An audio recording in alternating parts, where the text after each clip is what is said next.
নমস্কার সবাইকে। আজকে কৃষ্ণ কথায় আপনাদের শোনাবো রামায়ণের এক গল্প। তখনও রাম, লক্ষ্মণ, ভরত, শত্রুঘ্ন কারোর জন্ম হয়নি। পিতা দশরথ ছিলেন নিঃসন্তান। তিনি মনের দুঃখে বনে গেছেন শিকার করতে। তো তিনি শব্দভেদী বাণ মারতে পারতেন। তো একবার তিনি যখন জঙ্গলে বিচরণ করছেন, কোনো শিকার পাননি। একবার ভাবলেন যে দেখি কোথাও হরিণ টরিণ পাই কি না। একটু পরে তিনি জল খাওয়ার একটা শব্দ পেলেন, যেন কোনো পশু জল খাচ্ছে। তিনি ভাবলেন নিশ্চয়ই কোনো হরিণ জল পান করছে। তিনি তখন তীর ছুঁড়লেন, আর একটু পরে একটা মানুষের চিৎকার ভেসে এলো। তখন তিনি হন্তদন্ত হয়ে ছুটে গেলেন, গিয়ে দেখলেন একটি বালক জল তুলতে এসেছিল মাটির কলসিতে। সেই কলসির জল ভরার যে শব্দটি হচ্ছিল, সেটাকেই তিনি হরিণ জল পান করছে ভেবে আর তীরটি মেরেছেন। আর সেই তীরটি লেগেছে ছেলেটির বুকে। সেই ছেলেটি তখন কাঁদতে কাঁদতে বলছে, এ আপনি কি করলেন মহারাজ? আমার বাড়িতে যে অন্ধ বাবা, অন্ধ মা, আমি ছাড়া তাদের কেউ সেবা করার নেই। আমি তাদের জন্য জল আনতে এসেছিলাম।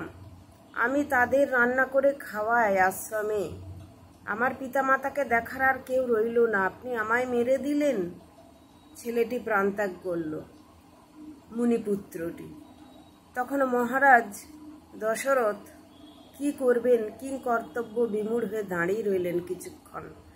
তারপর তিনি ছেলেটিকে কোলে নিয়ে যখন আশ্রমের দিকে রওনা হচ্ছেন, তখন আশ্রমে তার মাতা পিতা দুজনে অস্থির হয়ে পায়চারি করছেন।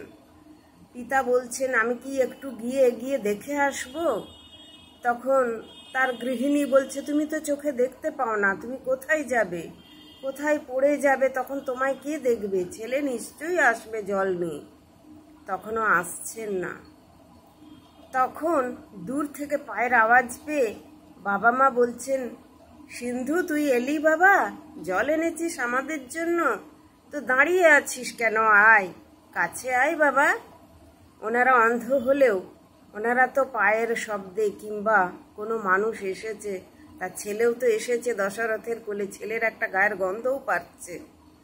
যখন আসছে না, তখন তারা বলছে, কি হলো বাবা, তুমি কেন আমাদের কাছে আসছো না? রাজা দশরথ চুপ করে দাঁড়িয়ে দাঁড়িয়ে কাঁদছেন। তখন ওই মুনি, অন্ধমুনি, যোগ বলে জানতে পারলেন, দেখতে পেলেন যে রাজা দশরথ তার ছেলেকে হত্যা করেছেন তীর দিয়ে। তখন তিনি কমণ্ডলু থেকে জল নিয়ে অভিশাপ দিতে গেলেন, তুই পাপিষ্ঠ, তুই আমার পুত্রকে হত্যা করেছিস। আজ আমি তোকে অভিশাপ দিয়ে শেষ করে দেব, ধ্বংস করে দেব।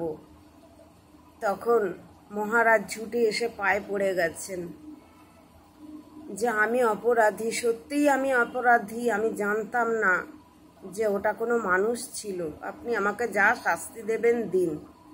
তখন হাউ হাউ করে কাঁদতে কাঁদতে মুনি আর মুনিপত্নী বললেন, তুমি যে আজ আমাদের কত বড় ক্ষতি করলে মহারাজ। আজ আমরা যেভাবে পুত্র শোকে কাতর হয়েছি, একদিন তুমিও এই পুত্র শোকে কাতর হবে।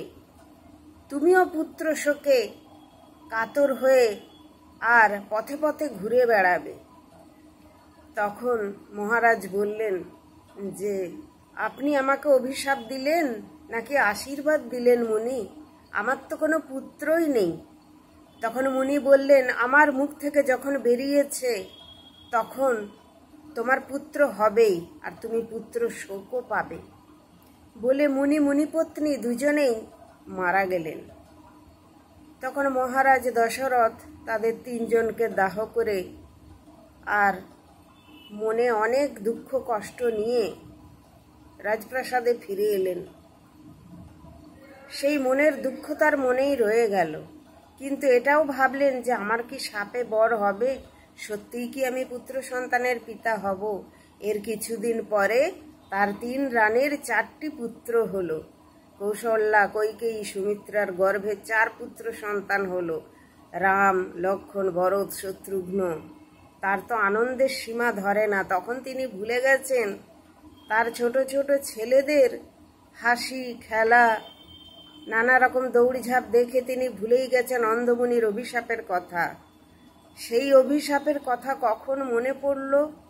যখন কুঁজি মন্থরার কুপরামর্শে তার এক স্ত্রী, তার এক রানী কইকেয়ী তাকে প্রতিজ্ঞা করিয়ে নিলেন যে ভরতকে অযোধ্যার সিংহাসনে রাজা করতে হবে আর তার বড় পুত্র রামকে 14 বছরের জন্য বনবাসে পাঠাতে হবে।